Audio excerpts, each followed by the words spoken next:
Yeah, today we're going to attach the steering linkage tie rod ends on the Nova. So yep, stick around and we'll see how it works out.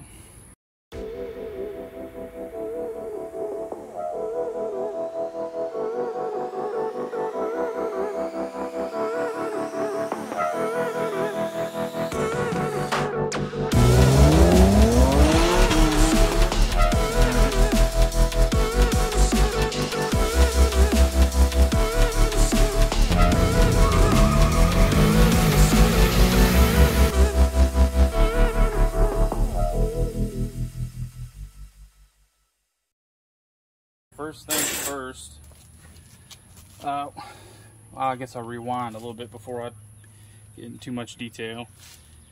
What you do with the old tie rod ends and all the steering linkage parts, what I like to do to get me kind of close alignment wise is I'll measure from the center line of this grease zerk to this other one here. Just measure center to center. And you know, you get these pretty close and do the same thing on the driver's side. Lock it all in, and like I say, that'll get you close, but since we have different spindles, we have coilover, double adjustable coilovers, drag coilovers, it'll kind of change the geometry up a little bit, so this will get you in the neighborhood. And so these short ends, either the short ends and the long ends. The short ends are the tie rod ends. So what we'll do here, we'll get on both of the tie rod ends and we'll just start the nut on there. We're not going to tighten everything up yet. We'll just get it hanging there. We'll do the same thing on the other side over here. We'll just tie rod end just hanging there. Alright, we'll go ahead and connect this brace. I don't know, I hope my head isn't going to be all in the damn way of the camera, but the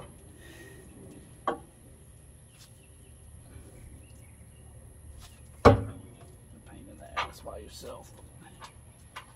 Do what you have to do.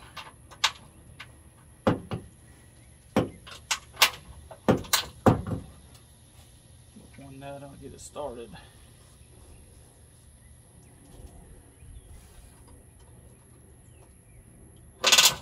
Kind of a pain in the ass to reach. There's a big hole in the back.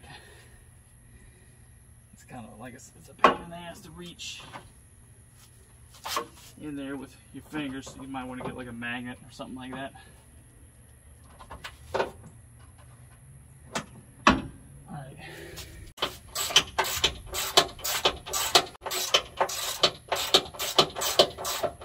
Same thing with these, all these little bolts.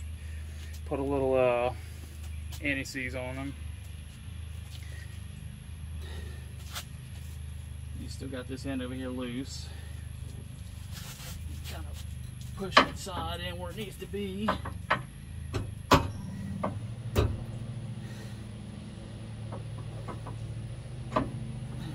that. Castle nut on that so it don't pop out.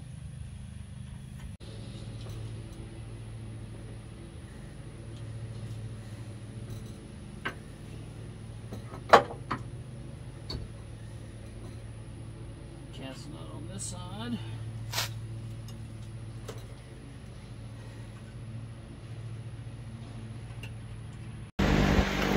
Alright, so now that we have everything tightened up, we don't have the steering box on yet.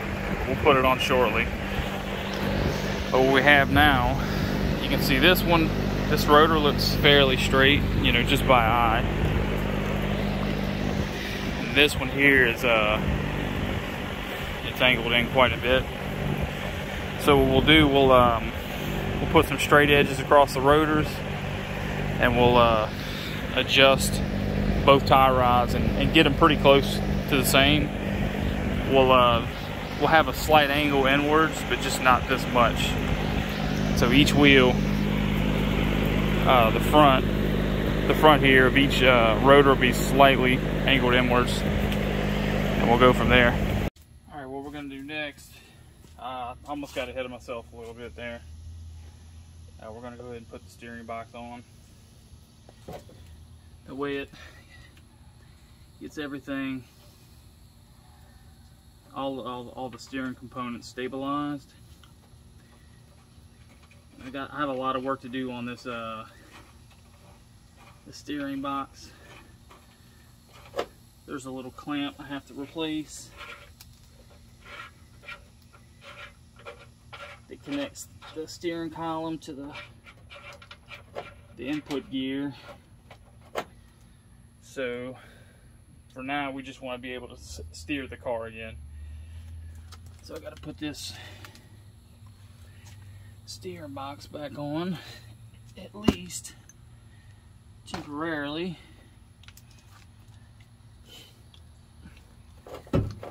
This here.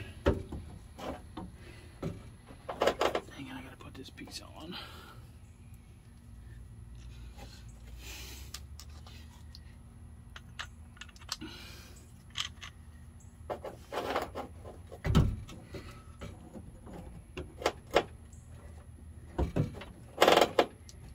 Some of these in just to hold it.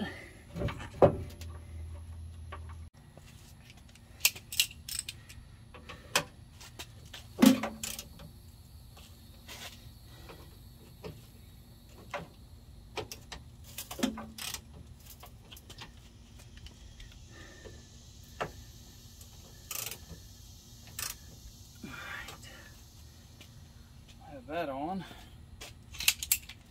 It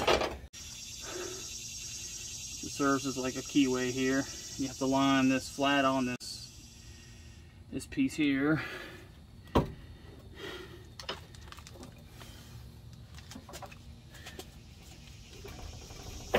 way.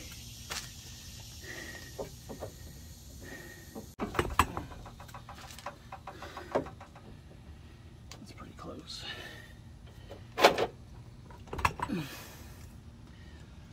Alright, we'll put the nut on first.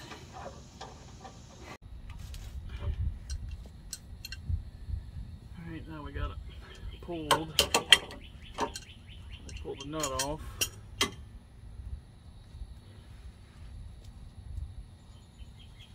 Put the washer on there and then snug her up.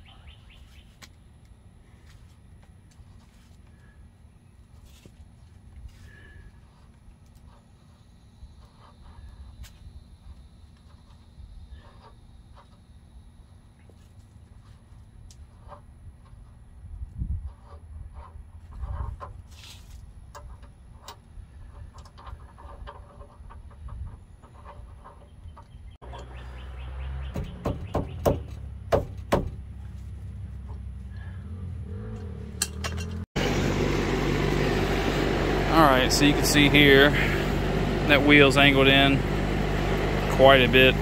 Looks like to me 6 or 8 degrees. This one about the same, but we'll get this. You want to get this this piece here, I mean as close as you can to like straight, like parallel with the frame, and then adjust each wheel or each rotor or hub or whatever, adjust it accordingly. But since when we put all the tie rod ends back together, we have them the same distance, what we can do is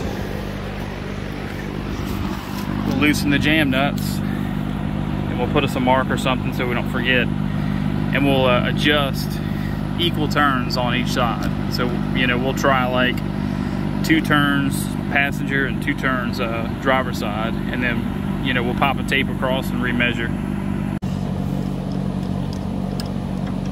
First, break loose these jam nuts.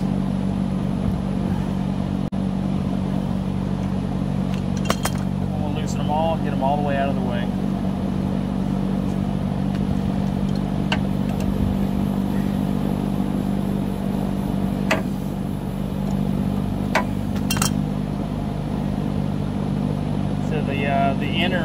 The inner tie rods are reverse threads, so you want to keep that in mind.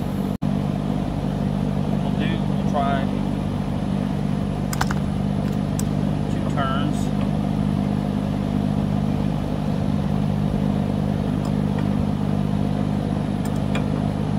It's 1 turn.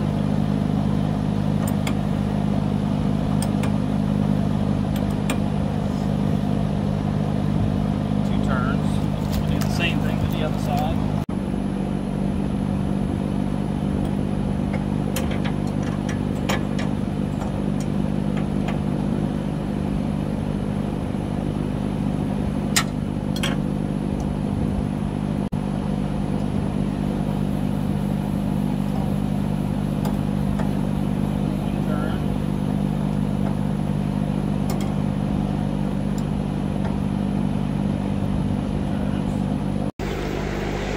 Alright, so here's our 2 turns. You can already see that on both sides here we're considerably straighter. Like, it's a big difference. So what we'll do, we'll run a tape from one straight edge to the other on this corner, and over on that other corner to these corners. And we'll, like I said before, we're just trying to get close here. So I'll probably get it somewhere in the neighborhood of the front being a 1/4 inch smaller across the corners than the rear, to have a little bit of toe in, a little bit of positive toe. So we'll check back in a few. All right, so we end up going another 3/4 of a turn. We have them pretty straight. I have the front of the wheels, or the front of the rotors, an 1/8 inch. Oh, well, technically each side is a 16th toed in. So we'll roll with that for now. Because by the time we put the engine in and all the fenders, the inner wells, all the weight, we'll have to readjust anyways. But this is just to get it close enough so I can roll it around and I don't have to worry about screwing up tires and things of that nature. So yeah, that's that. I guess the next step is we'll either find a LS motor to drop in this thing to adjust the ride height, or I don't know, we might just put about 600 pounds of weight in it and see.